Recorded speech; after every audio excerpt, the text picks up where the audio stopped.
Ladies and gentlemen, and fellow board gamers, welcome to today's modern art auction.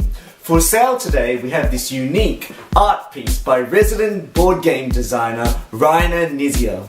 Is there someone that would like to start with an opening bid? Yes, you over there. I was under the impression that this was actually going to be a silent auction. Pick me! Pick me! Well, I was under the impression that the art here was going to be sold for a fixed price. $5!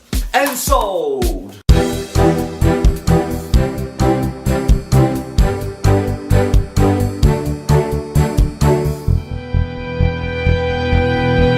Modern art is an auction-style board game where players take on the role of museum owners and curators as they buy and sell art created by 5 famous artists.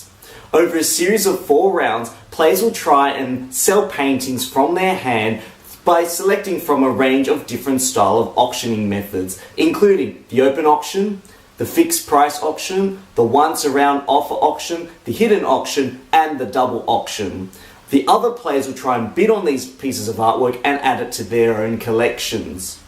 To set up for a game of modern art, shuffle the painting card deck and deal out a number of cards as indicated in the game setup section of the manual. These are the paintings that players will auction off in the first round of gameplay. Give each player $100,000. Yes, I did just say that. Players then place and keep their money hidden behind their player screens. The youngest player takes the gavel and begins the first auction. At the end of each round, the value of the paintings that players have depends on the popularity of the artist. The more popular the artist is, the more valuable the paintings will be. So, supporting the right artist at the prime of the career is really important. The player to have the most amount of money over 4 rounds will win the game. There are 5 different types of artists, each denoted by a different color, and 5 different types of auctions, each denoted by a different icon. On a player's turn, the active player picks a painting card from their hand to sell to the other players, showing the auction type written in the top left-hand corner of the card. The other players adopt the role of the buyers, and the current active player becomes the auctioneer. A couple of guidelines that players need to follow when bidding in an auction in this game. First of all, players need to bid in whole dollars. Secondly, players are not allowed to bid less than or equal to the current active bidding price. Thirdly, players can only bid to a maximum amount of money that they physically have behind their players' screens.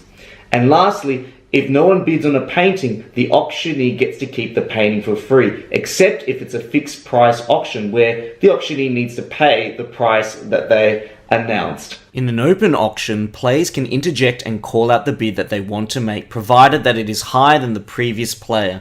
$9,000, $11,000, $12,000, $15,000, $16,000, $20,000, $22,000, $25,000, $29,000, $42,000, $50,000.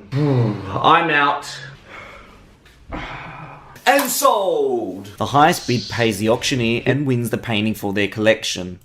Auctioneer really puts you in a very powerful position. If you have an artwork that everybody else wants and sell it for top dollar, all of that money comes directly to you. In a one-offer auction, starting with the player to the left of the auctioneer and going clockwise, players may state a bid higher than the previous person, with the auctioneer making the final bid. In a hidden auction, players simultaneously make a bid in secret by placing their money inside an enclosed fist.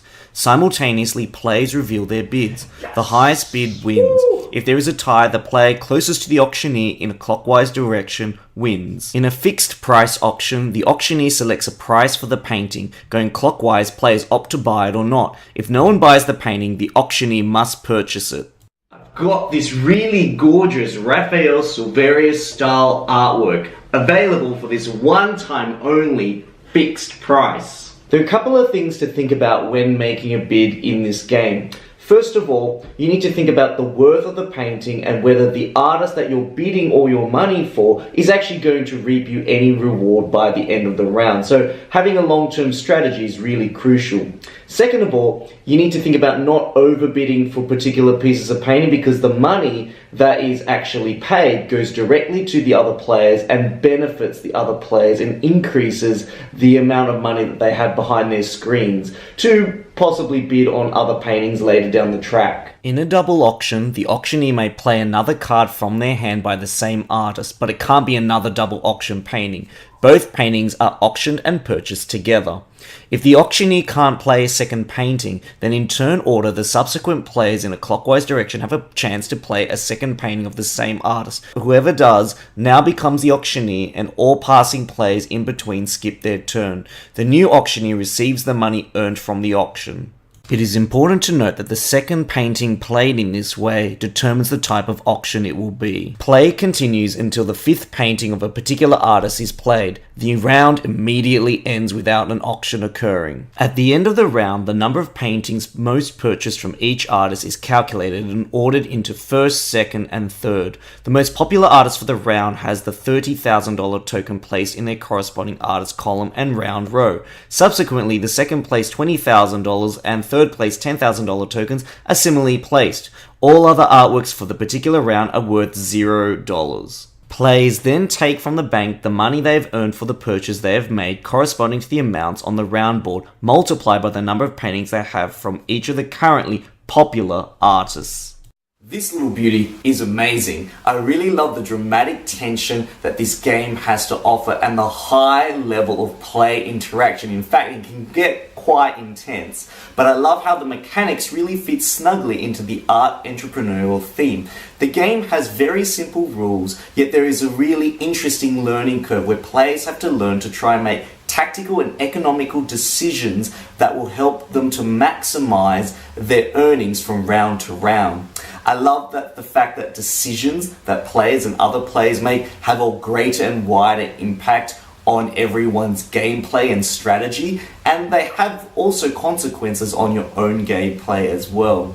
I love the popularity of the artist mechanic because it creates this beautiful ebb and flow throughout the game, where in one round an artist could be the most popular one where players are really vying for their art, but in the next round they could completely plummet and another artist will completely rise to fame. And I love how players are trying to secure the most popular art whilst trying to trade away some of the least popular artists. And I think that really emulates a lot of what happens in real life. I also love the balance between trying to bid but not overbid, and being perceptually aware of how much money the other players have is really quite important for knowing how to optimize your bidding when it comes to your turn. And finally, I love the fact that players have the power to set the price for certain artworks, and that just makes you feel like you're playing not as the role of the buyer, but also the role of the seller as well. Some points to consider if you're thinking about purchasing this board game is the idea that the game plays optimally at the higher play counts. There is more chance for play interaction, table talk, auctioning, and cross-bidding with more players sitting at the table playing the game. Another point is the distribution of painting cards that are drawn from round to round is quite random, and the types of auction cards and paintings that you get in your hand can really vary a lot because you don't have any control of the types of cards that you draw. Finally, the double auction mechanism can be quite overpowering, especially if you've got several double auctions happening at a particular time, which can favour particular artists. But in saying that, there is opportunity for players to use the double auction to try and support some of the less popular artists and try and balance the games out a little bit. Thank you for joining me for another high quality review at Board Game Sanctuary. If you really like my reviews, please like and subscribe. I look forward to bringing you some more great reviews and videos in the near future. This is Danny signing out. Goodbye.